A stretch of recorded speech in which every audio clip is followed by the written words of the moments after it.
Hey guys, my name is Zay. Welcome to my channel. I just wanted to come on here and do a video response to Earth to Giselle. She recently dropped a video saying that shadow work isn't what we think it is and that we probably shouldn't do shadow work, and I'm ready to shut that shit all the way down. I'm not here I'm not here to attack or be mean or anything like that. I'm actually really thankful that I was triggered to do this because I've been sitting on this topic for a long time, and it's way past time to come out and speak. So thank you very much, Giselle, for giving me that boost, that encouragement that I needed to get up on my platform and say some real shit. And there's a lot of things that I see on the internet that I can just scroll past and ignore, but this definitely is not one of them. One of the things that I absolutely cannot accept or allow or tolerate is the spreading of misinformation amongst the conscious community during the height of a spiritual frequency war. We're not going to do that. It's very important that everyone is as equipped as possible with the tools necessary to fight this war and ascend spiritually. So I'm here to kind of just shed some light on why you shouldn't run from the dark. So to begin, I don't even really think that we know what shadows or demons are. In Earth to Giselle's video, she did keep referencing shadows and demons as if they were entities, evil entities that are outside of herself. There was a lot of he pronouns being used, and there was a lot of confusion. So I don't think we know what shadows actually are.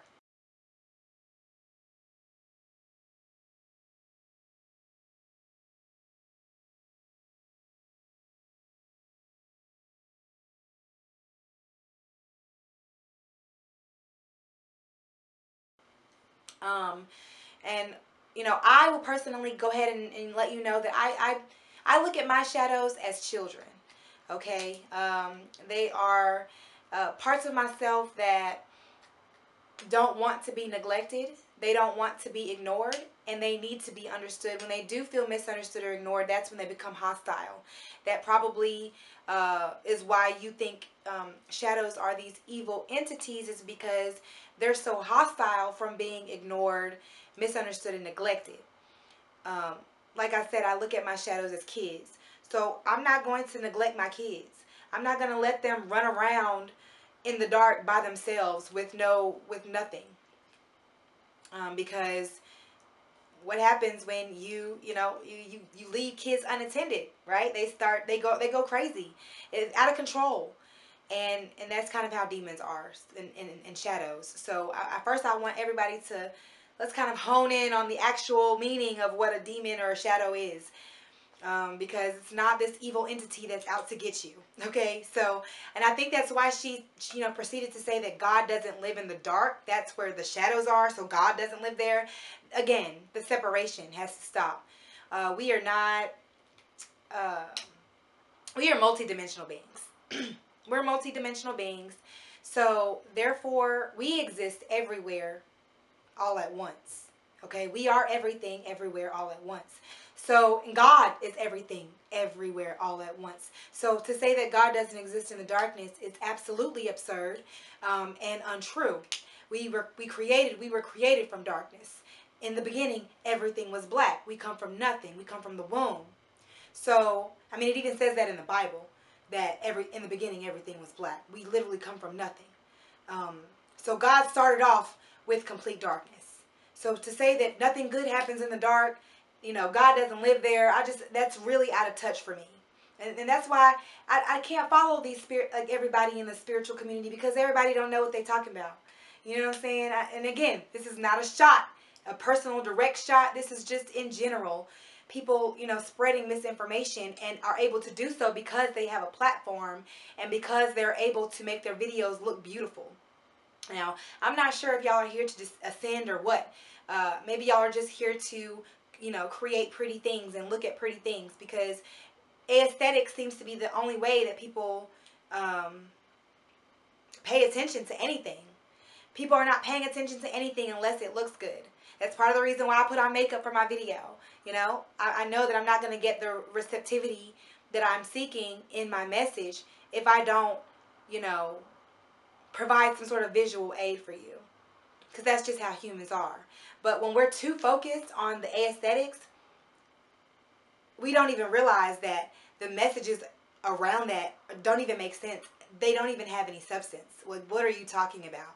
So we're gonna clear all that up today.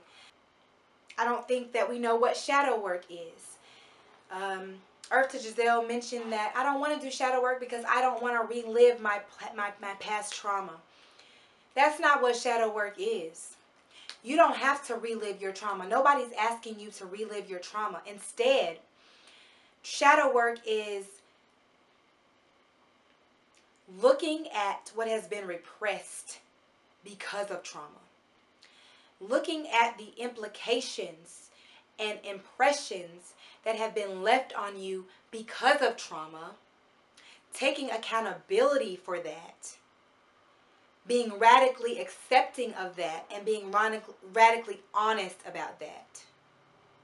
That's what shadow work is, okay? Because when you're not doing shadow work, you're creating psychological projection to where you're taking all the not so desirable pieces of yourself that you can't stand to look at, and instead you're pushing those onto other people.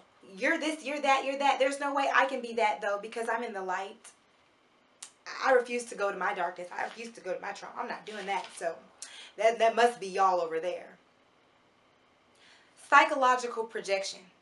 That is very harmful. It can destroy your relationships. It can destroy your friendships. It can destroy your personal endeavors. It can create chaos with complete strangers. It doesn't have to be that way. All you have to do is take accountability. Look at yourself. Another thing that was said was you shouldn't be in the dark because you can't see in the dark.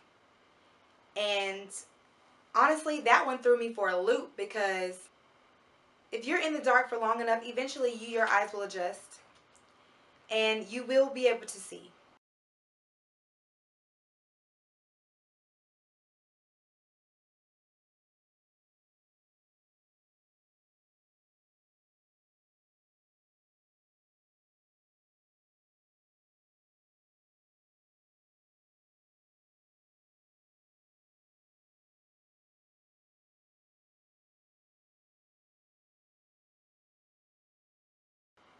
Not only that, but if you can't see in the dark, that means that you might lack inner direction.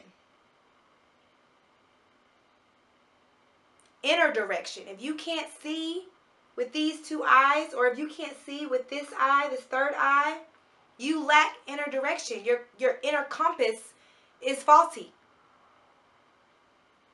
That's a personal problem. That's not a matter of fact absolute that you can't see in the dark. You can't see in the dark. You lack inner direction. Your inner compass is off, is out of whack. Don't push that again. Don't push that on nobody else. Don't do that psychological projection shit. Right? I just said that, right? Okay. I'm glad we're all on the same page. So yes, I understand that shadow work can be a painful process. I understand that it can be difficult, but it's absolutely necessary in order to completely love yourself. Okay? We're not just light, we also are dark. We're not just high vibrational, we're also low vibrational. Again, being a multidimensional being requires us to have the ability to go high and low, dark and light, in and out. We have to be able to do that in order to create balance and harmony. We have to be able to do that in order to become whole. We are not fixing our shadow. We are integrating our shadow so that we can be complete. It's not about perfection. It's about completion. So, I mean, I really think that's a big, huge misunderstanding. Huge misunderstanding. And with everybody basically refusing to do shadow work, we've built a collective shadow. Everybody want to say, oh my God, the world is so toxic. Society is so toxic. We are the world. We are society. You're not in the world. You are the world. Just like if you're in traffic, you're not stuck in traffic. You are the traffic. The traffic wouldn't be so bad if your ass wasn't there. You know what I mean? So I just think it's really funny how no one wants to do the work, but everybody wants to complain about the collective shadow. Do the work. I know it's, like I said, I know it's hard, but it's necessary. It's necessary, and it's one of the most profound, spiritually disciplined things you could ever do. Now, before I leave, I would like to leave you with this quote by Carl Jung. The true source of light is that which endures and continues to burn in the depths of the darkness. There is no light without dark. There is no dark without light. Duality. I think that a lot of people are so surface level with their thinking, or third dimensional with their thinking, that they can't possibly, grasp some of the concepts that are present, such as duality. Yeah, such as dark and light being able to coexist in a harmonious way. Of course, you can't think like that if your entire existence is polarized into good and bad. And you're constantly running away from the bad. What are you running from? If you are light and dark and you're running from the dark, that means you're running from half yourself. I employ all of you to really hone in on what makes you you. Because it's not just the positive stuff. There's a lot of things about me that I'm not very proud of, you know what I'm saying? But I accept them. Radical acceptance is the only way that you can truly love yourself. I mean, you let your shadows run around neglected and ignored for too long. Eventually, it's going to create a shell around your authentic self, and you won't even be able to recognize yourself when you look in the mirror. You don't want it to get to that point. Stop playing. I'm gonna end this video now. I appreciate you for watching. Like and subscribe if you feel called to. If not, then that's cool too. And I will see you guys in the next video. Peace.